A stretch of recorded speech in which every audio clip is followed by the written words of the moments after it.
I have Dewana Bana and Tiffany Hayes taking questions in the room and then on Zoom. Please limit to one question so we can get to everyone. Who would like to start?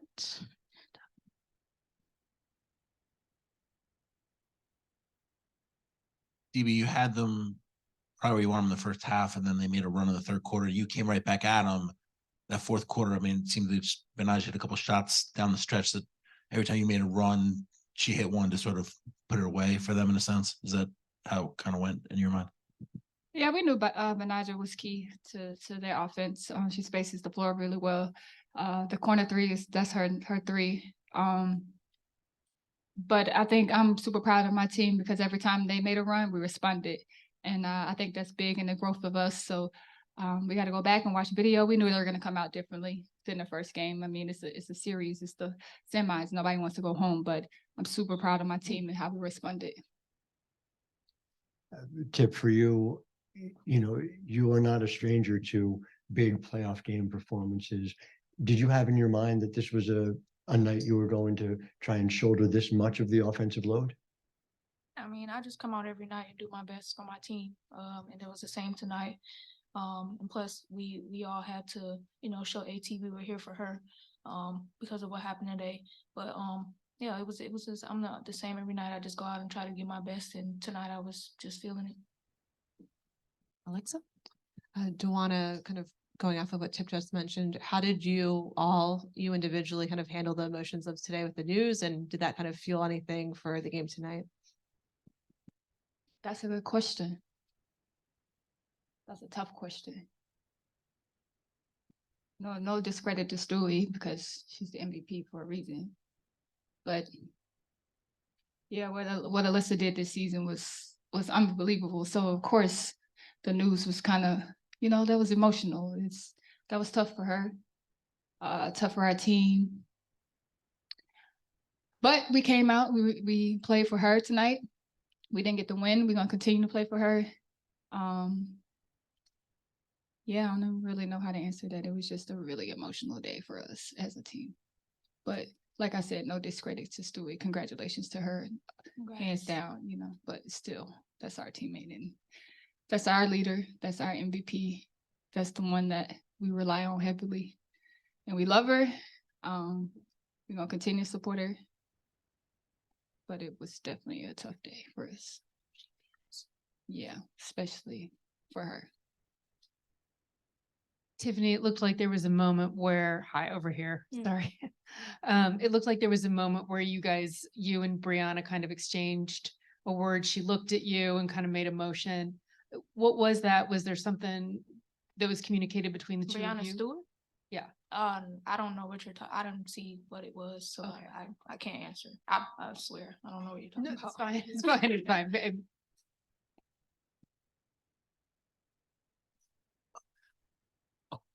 Hi, everybody. This one's for Tiffany. On the night, you scored 30 points and you were really able to get downhill a lot. What did you sort of see in the New York defense that allowed you to really have the success that you did when you were attacking the basket tonight? It was really open. My coaches were always just telling me to get to the basket, and I can't be stagnant against a defense. It's just like, it just looks like it's there, but it's not. And I know I'm one of the quickest on the team, and DB's always telling me nobody can guard you, and I took that tonight. Dewana, you mentioned it was an emotional day. For as close as the race was and as much buzz as it had, would you have rather the announcement came on maybe an off day or not a few hours before you were tipping off? I don't know if that mattered. I mean, everybody was kind of emotionally invested in this, you know, like the WBA, you guys, the media, you know, that's huge. So I think any human being would, you know, feel something on the off day, or maybe that would have helped our team, our locker room. But I think she still appreciated how we came out and played, and we're going home now. So, but I don't know if that would have helped. It's just everybody was just so emotionally invested, especially her, especially the season that she had. And she didn't even win Defensive Player of the Year either. So, you know, it was kind of like a double whammy back to back, which sucked. But I mean, she'll be all right. I got her. So that's all that matters. got her. We got her, actually. Especially you, but we got her. Hey guys, it was pretty loud in there tonight. Can you speak a little bit to what the environment in New York is like and what it's been like to play in for the last 2 games? I mean, I was locked in, honestly. Yeah, I think that's just the playoffs in general. When we were in Minnesota, we had to go on the road there. It was crazy loud there too. But I mean, nothing beats playing in this arena in Brooklyn. Those fans were amazing. Best shout out to the W in general. But Connecticut, we're coming home. So be there. Home, baby, be ready. There. DB, actually going off of what you just said, how do you balance, the emotionally coming off this game, locker room, heading back, how do you balance, saying that, you kind of let a winnable one get away versus, you took one on the road and now you got 2 at home to clinch it? I think that's just the playoffs. I think we got is this thing on? Oh, I think we got a lot of vets in our locker room that know how the playoffs work. You can't get too high, you can't get too low. It's a even kill, even series, and we can't be mad at the way we played today. Like they play hard. They got to win. They've been one of the best teams in the league for a reason. So we're super proud of how we played. We'll go back and make adjustments, but it's a series for a reason, and I think we got enough players on our team to know how to handle that. So we'll be all right. Hello, both. Sorry it didn't go your way tonight. Thank Dewana, you. my question is for you. On Sunday, you were up here with Beck Allen after the game. Tonight, she only plays 19 minutes, got into some foul trouble. How much did the team, especially on the defensive end, miss Beck Allen, particularly in the fourth quarter tonight? Yeah, we missed her 3-point shooting for sure. She's probably one of the best 3-point shooters in this league, so especially her length on defense, but we still rallied to what we have. I think Olivia came in and gave us some great minutes and did her thing, but that could be fine. She'll go back and, like I said, she'll watch video. We all watch video and see where it went wrong tonight. But that's just the way of the way of the game. Sometimes you get in foul trouble and it kind of takes you out of our game. And we also missed Natisha tonight, so we actually had 2 people down. So hard to win like that, but we still battled and we feel okay. Yes. Yep. We're gonna finish with Alexa. Tip, at one point, Stefan mentioned that your knee wasn't 100%, right? Just over the last few weeks, have you had to deal with that? How's that been? And how have you made sure that you're able to come out with some of your best basketball of the season, despite that at the right time? Just making sure I'm communicating with our doctors and how I feel and making sure I'm doing everything I can to stay on the floor. It's definitely kind of been a struggle, but my teammates have my back, my coaches have my back, and definitely the trainers have my back. So, like I said, just doing everything I can to stay on the floor. It's not easy. It's a lot to do, but it's the playoffs. Got to do it. Got to play like it's the last one. Thank you, ladies.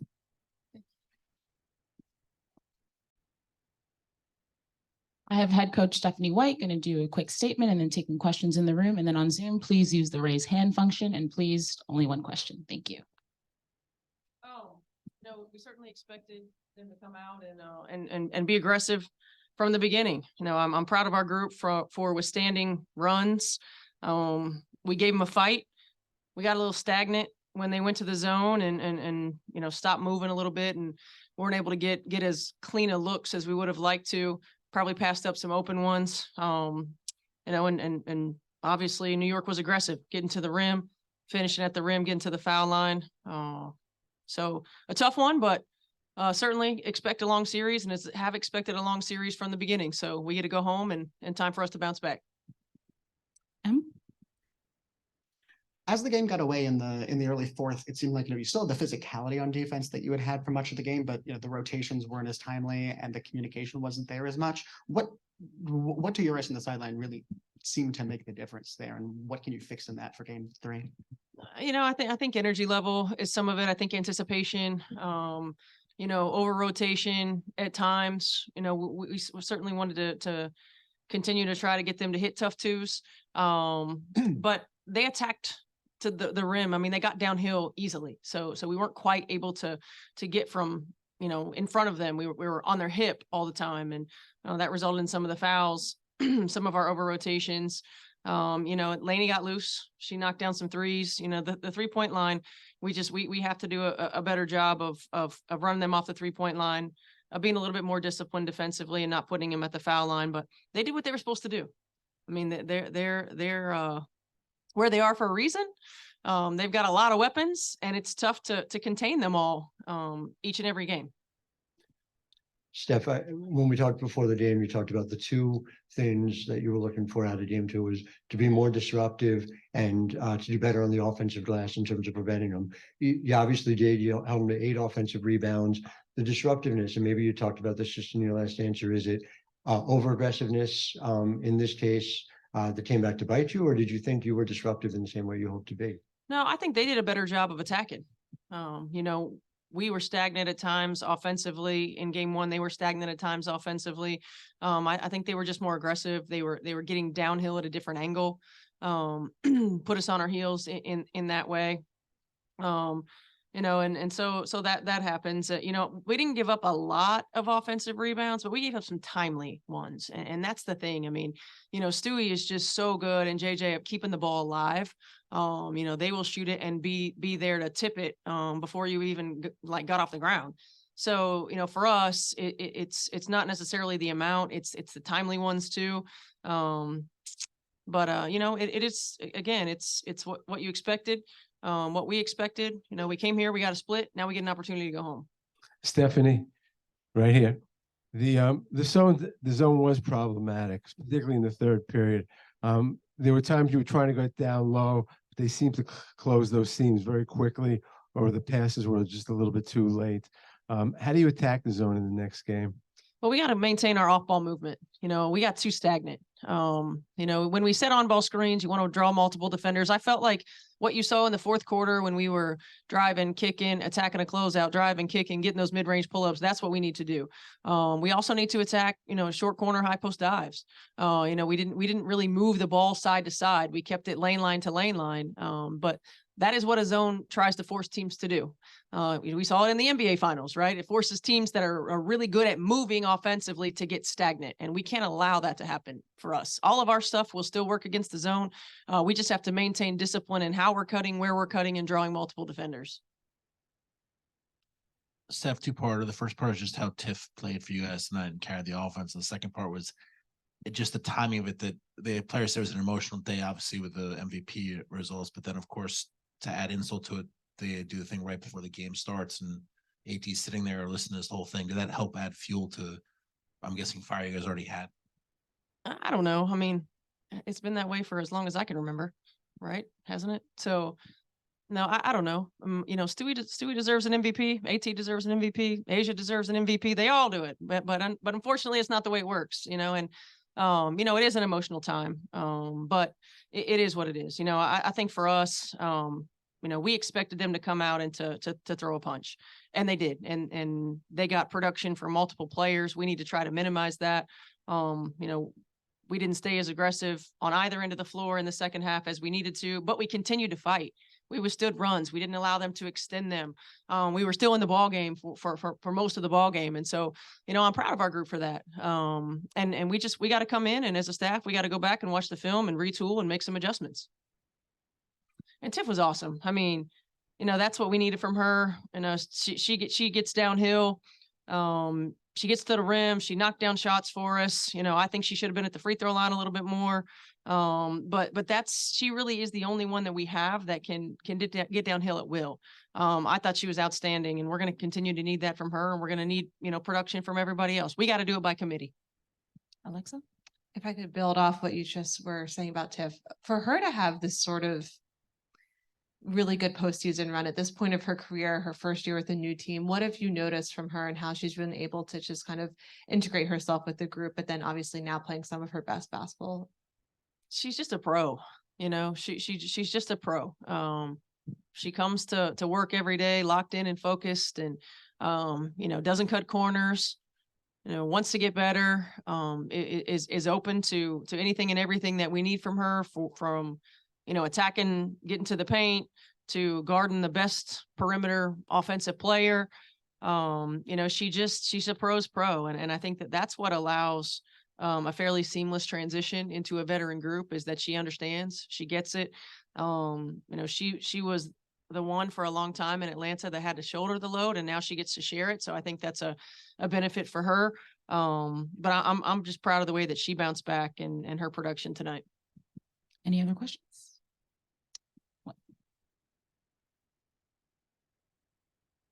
Hey, Coach, you touched on this a little bit. Usually in the playoffs, you can still carry some momentum after a loss if in the event you took a punch, you were down like 10 plus points and were able to stay with a team like towards the end and didn't get blown out when the game was in the balance. Like, what can you carry over from this game, despite the defeat, being able to stay close, be physical, that you can carry over to Mohegan Sun? Well, I think just, to your point, like New York's a really good team. And we withstood their punches and we were right there. We have to clean up some things. We had some miscommunications and some breakdowns defensively that led to momentum changing threes for them. We had, we were stagnant offensively when they switched to their zone. And that changed the momentum for us. So we have to learn from that. We don't have to be perfect. One or two key plays on both ends is the difference in the game.